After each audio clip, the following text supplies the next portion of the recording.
en San Mateo 6:33. Dice, mas buscad primeramente el reino de Dios y su justicia, y todas las demás cosas os serán añadidas.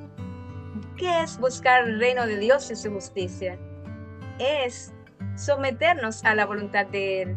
Es compartir el Evangelio con las almas que no lo conocen. Es compartir también las bendiciones materiales que recibimos. Es buscar a Dios en oración. Es contarle a nuestro Padre Celestial todo cuanto nos pasa.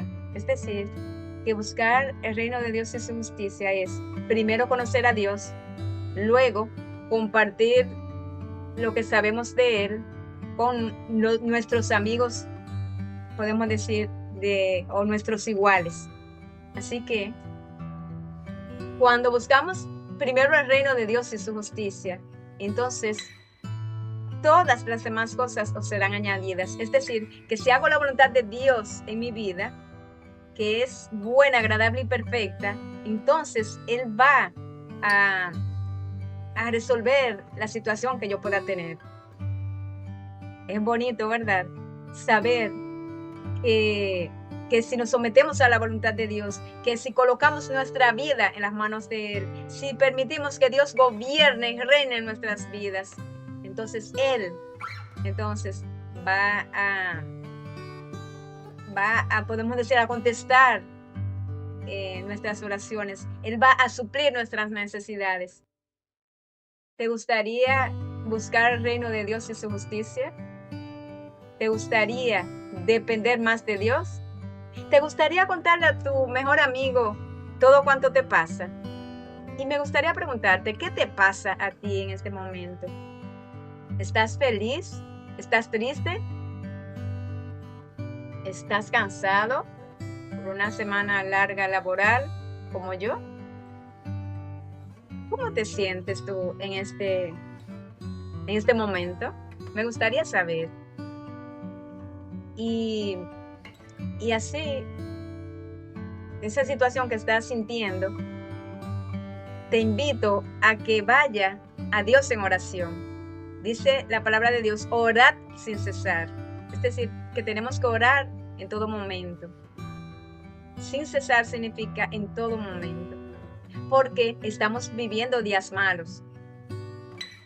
Entonces, cuando tú hablas con Dios, tú sientes un alivio. El Espíritu Santo te conforta. El Espíritu Santo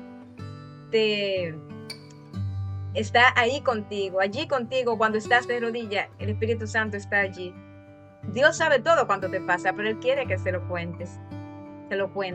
Igual hay una bendición, siguiendo con el tema de buscar el reino de Dios y su justicia. ¿Cuál es? La situación es que también tenemos que leer la santa palabra de Dios. Si leemos la palabra de Dios, vamos a conocer más de Él. Dice el Señor en su santa palabra, escudriñad las escrituras, porque ellas son las que dan testimonio de mí, y en ellas tendréis vida eterna. Entonces, para saber el testimonio de nuestro Señor, para conocerle más, debemos estudiar su santa palabra. Mientras más estudiemos la palabra, entonces más Dios nos va a ayudar a purificarnos, nos va a enseñar el camino para llegar a Él. Y esa palabra de Dios te va a ayudar a santificarte. Primero, antes de leer la palabra, debemos orar. Debemos orar para que sea el Espíritu Santo nuestro Maestro y nos muestre cuál es su santa y divina voluntad y qué Él nos quiere enseñar en ese momento, con esa lectura, con ese estudio. Hay una diferencia entre leer la palabra de Dios y escudriñar en la palabra de Dios. Leer la palabra de Dios es como tomar en la Biblia y leerla como un libro más. Y leerla y no detenerte para buscar una enseñanza. Cuando escudriñas, analizas, meditas, pide ayuda al escritor de la Biblia, que es Jesucristo, que es Dios. Entonces, por eso es tan bonito escudriñar la palabra de Dios. Es buscar a Dios con hambre.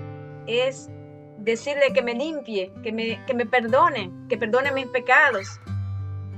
Es humillarnos ante el Señor para someternos a Él, para permitir que Él gobierne nuestra vida. Así, querido amigo, volviendo al versículo inicial y amiga, es: mas buscad primeramente el reino de Dios y su justicia, y todas las demás cosas os serán añadidas.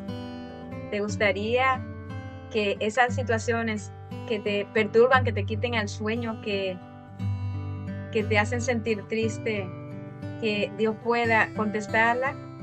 Pues de acuerdo a ese versículo, tú y yo debemos buscar su reino, debemos someternos a Él, debemos entregarnos a Dios enteramente. Y Él entonces va como buen padre, como buen pastor, y nosotros como sus ovejas, Él va a cuidar de nosotros. Y vamos a ser plenamente feliz, que solo es Cristo Jesús que puede darnos esa paz, ese gozo que sobrepasa todo entendimiento. Dios te bendiga y espero que estés feliz junto a tu familia y que busque más de Dios, que tú y yo busquemos más de Dios para conocer más de Él. Gracias por escucharme y gracias por estar un ratito con María.